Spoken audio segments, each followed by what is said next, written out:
We'd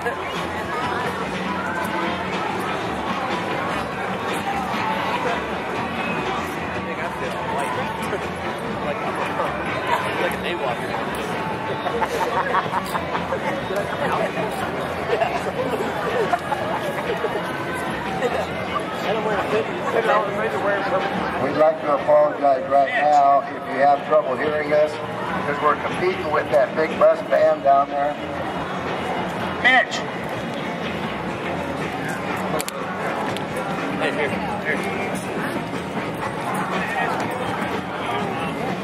Jerry's got us right there on the edge.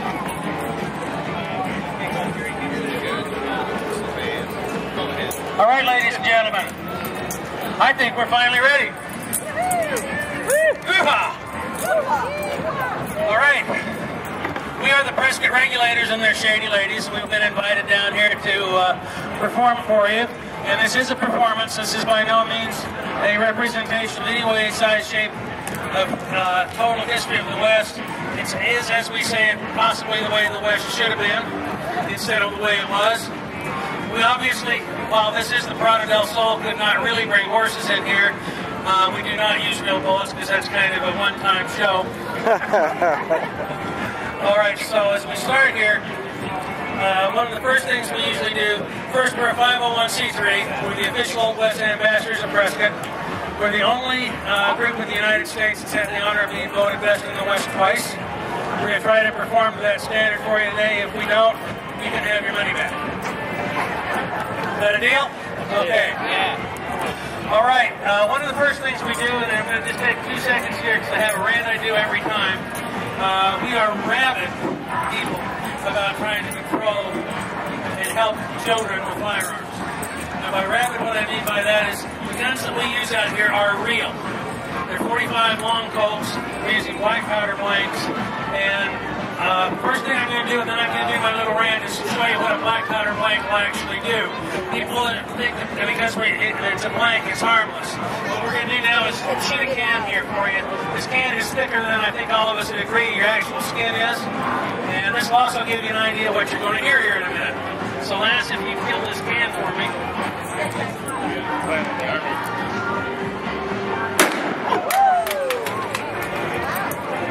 All right.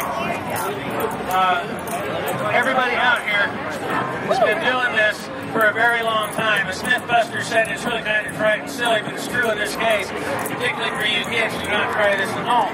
Now for my rant. All right. As you go across the country, there's one statistic that everybody is absolutely in agreement with. Too many kids get hurt with guns. However, there's another statistic that is not talked about, and that is, and it's absolutely, anybody here can research it, an absolute fact. Kids that have training with some type of training with guns are not on that list. There's hardly been one incident whatsoever in the United States of a kid who has gone through a basic firearms course, whether you believe in them or not, that goes into a neighbor's house, and when the neighbor pulls out a pistol and says, "Let's play," doesn't run out, get their parents, and call the police. They know what it's going to do. You take a bleach bottle to your kids. You're not going to let them play with bleach. Everybody's opposed to letting your kids swallow bleach. Right? Anybody here like to, well, I'm not going to ask you if you like your kids to swallow bleach. But anyway, same thing with cars. You tell them not to walk across in front of cars. You teach them something about what's going on. We're very, very adamant about gun safety. That's the entire key word, gun safety. Now, whether or not you're for guns or against guns, or whether you like the NRA, you hate the NRA, the one thing that they do, and it's absolutely a neutral course, is they teach kids a basic gun course. You can take them to, I believe it's free, and for a day or so they teach them not to touch these things. Believe me, they scare the hell out of them. And so your kids won't play with these things, they won't touch them, and even if you're totally anti-gun, it's the same thing as taking your kid to a poison control meeting to teach them not to swallow bleach. There's my rant, okay? Well, tell them about the rope barrier, too. Get off the rope and get back behind you. Oh, absolutely. Particularly you kids. See this rope barrier right here? They're right there is where you need to be. You saw what that tin can did, all right? So everybody, particularly you kids, do not come in here. Everybody on the Regulators is trained. When we fire at somebody, like, I'm going to shoot that lady over there, okay? Now, from your standpoint over there, it looked like I shot right at her. However, that was 3 feet over to my left and straight down, almost straight down at the ground halfway in between. Because stuff comes out of these, we have to be 15 feet apart. We're trained to do it. So when kids come out or something like that, it is a risk. So please, please, just like you wouldn't let them, if there was a horsey ride going on in here, you would let your kids run across it. Please keep on to your kids. Now, that's the second time around. You know what the gunfire is going to sound like. Are you scared? You are? Should be. It's just big bangs. Okay? We'll have some fun here, okay? All right, we're going to start off with a reenactment that actually is true. I'll shoot at Prescott. Following that, we'll have a brief interlude where Mr. John Larkin will tell you just a little bit about the history of the gun. 2 points for that. First is really interesting and it gives us a chance to get set up for the second skit. The second skit, please stay for, I think, particularly all you ladies will like it. It's called Female Persuasion. So with that, rather than bore you with me talking out here, which I know you probably had enough of already, let's get started on the skit. All right? Give me a break.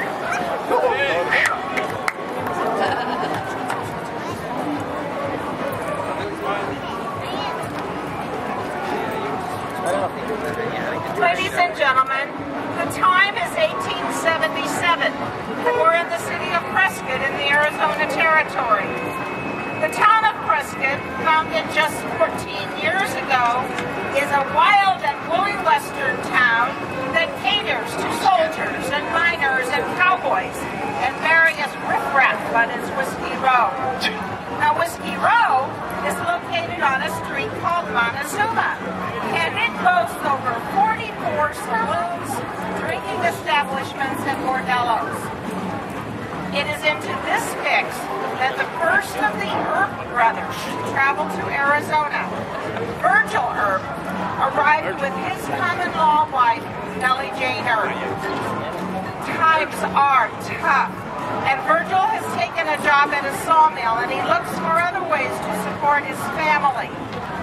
Virgil was known for his prowess with a rifle, and he was able to feed his family by using his remarkable skills. His skill with a rifle was so great that he was banned from participating in local shooting events because he always won. Entertainment was almost non-existent for most of the residents of Prescott. Well, there would be an occasional touring burlesque act, a traveling show, and of course the saloons and the bordellos of Whiskey Row. So we now take you to October 1877. Virgil is in town to discuss important matters with the town sheriff. A local resident, Colonel W.H. McCall, is already in his favorite saloon and he's begun his day's libations. Strangers have also arrived in town, hit a few saloons, and have already had too much to drink. Colonel McCall recognizes 2 of the strangers as Vaughn Wilson and his buddy, John Talos. Wilson was guilty of murder in Texas, and both are flush with cash from illegal activities. Whiskey Row is unusually quiet, and the outlaws from Texas are amazed at the peaceful street. Vaughn, you brought me here to have a good time after robbing 3 banks. This is the worst town we've ever been in. All right. I made a mistake. Just drink your drink. I'm going to have some fun. I'm going to throw this drunk out of this. Now, ladies, have a drink. Are you available later? All right.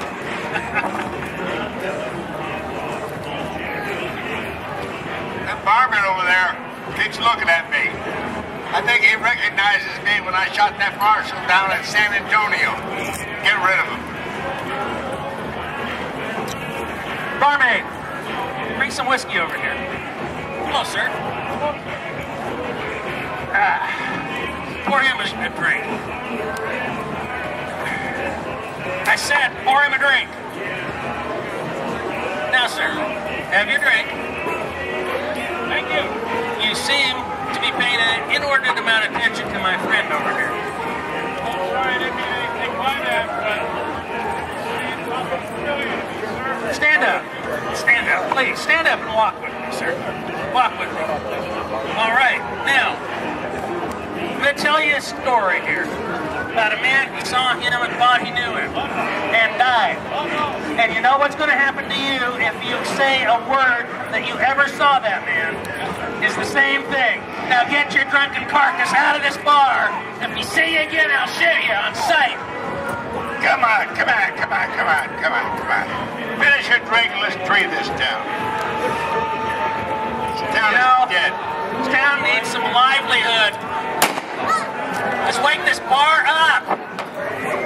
Let's get out of here. We'll be back if we can't find anything better.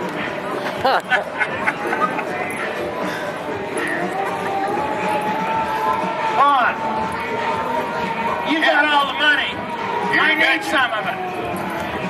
I'll tell you what. You, the great marksman, great killer. That's me. Can hit anything, right? Anything. Except for the 4 years I've ridden you, you have not ever hit my hat. Ever. $20 says you can't hit it now. 10. 20. All right, if you actually accidentally hit it, I gotta buy a new hat. 20. It's a puppy.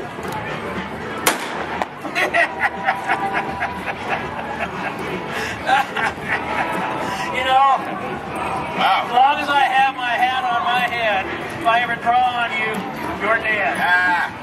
$40 double or nothing. No, forget it. Hey, that drunken gentleman. Oh, there he is again. Get rid of him. You know, you gotta have a death wish. no, sir. No, Or sir. are you just as stupid as you are ugly? Yes, yes. Whatever you say, sir. Don't hurt me. Get going, run. I want to see if you can run. If I see you again, you're dead.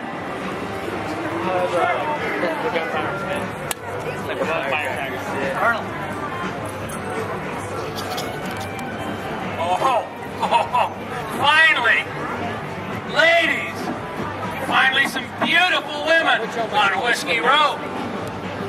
We are flush with cash, ladies. We took a bath this morning. Go away. I don't want you anyway. I want the fiery little redhead. I want that little redhead. Oh, get away from me, you old witch. Oh, hey, come on back. Come on back. Leave them women alone. Sheriff. Once again, bad idea. Come on. Shoot up the whole town area. I think one of them is the sheriff like that. Guys, you gotta come quick, Sheriff. Hurry up. You loaded up? Virgil, I'm going to deputize you right now if you don't accept it. Grab your rifle and let's go downtown and see what's going on. Hey, we got something going over here. Boys, just lay down your weapons right now. And why would we do that? Take you in. Well, who are you? I'm the sheriff. Who are you? I'm the sheriff of this county. The sheriff. What they do? Pick the smallest guy? Hey, size don't make no difference. Lay down your weapons Well, now. that's not what everybody else says. Now. Got a question for you. There's a mule down here in the shed. Looks just like you from the rear. Are you her mate? I don't know. You looked in the mirror lately? Turn around and walk away before you get hurt. Sheriff, I don't think we should take it. And take your cronies with you. Oh, you have no, don't do that. You have Don't no do that. idea who you're dealing with, little man. Don't do it. Don't do it. Oh, stick with it.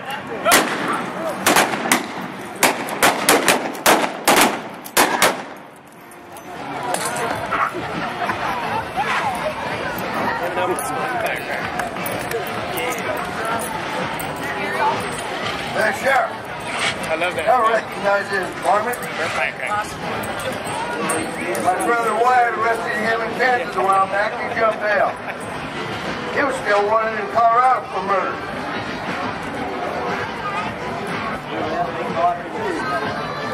Well, Wyatt, that's some fine shooting down there.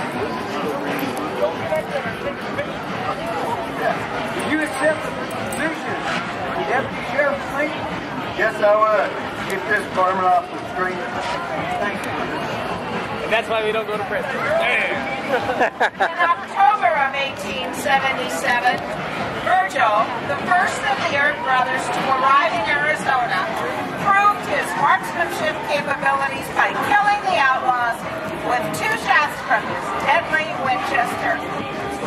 Virgil continued on as a deputy sheriff in Prescott until he was elected town constable several months later. It was Virgiler that led his family to Prescott, and it was Virgil's idea to seek fame and fortune in the boom town of Tombstone. Clear. Ladies and gentlemen, we are the Prescott Regulators and their shady Ladies and gentlemen, we are the Prescott Regulators and their shady ladies. Really appreciate your coming and listening to our performance. Now, if you enjoyed that one, you're going to really enjoy John Larkin, the ghost. He's such a ghost, I can't see him. There he is. He's going to give you a little history of the gun, and we'll be right back within 4 or 5 minutes and shoot out, excuse me, wrong one, some email persuasion for you. Thank you.